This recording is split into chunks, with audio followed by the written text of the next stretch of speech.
ማለዳ ሲነጋ ሳሎኑን ሳየው ያንን ያንተን ወንበር ባዶ ሆኖ አገኘሁት። ቡናዬ ባፈላል ጣዕሙ ተፋብኝ። ድምፅ በትሮ የናፍቆት ሆነብኝ። ጥላ በግድግዳው ላይ የሚመላለስ ይመስለኛል። ጫንጽል የለህበት ቤት ምንኛ ይጨልማል።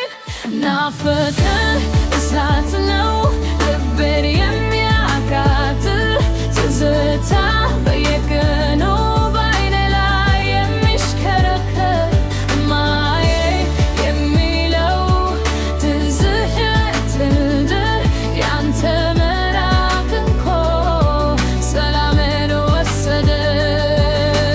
ቁጭ ቢቀድመኝ ኖሮ በወሰደኝ ለጭካማታት እኔም በገላገለኝ። ልብስህን አቅፌ መላዛህን አሸታለሁ።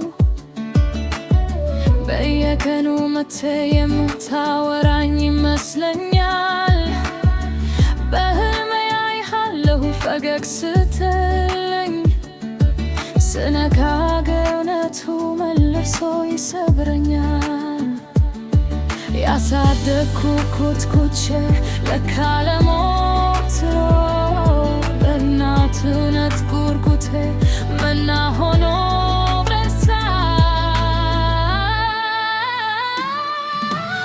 ጊዜ ይፈሳል ይላሉ ሰዎች ሲያዝናኑኝ፣ ግን የእጅ ናፍቆት ቀን በቀን ነው የሚቀድለኝ።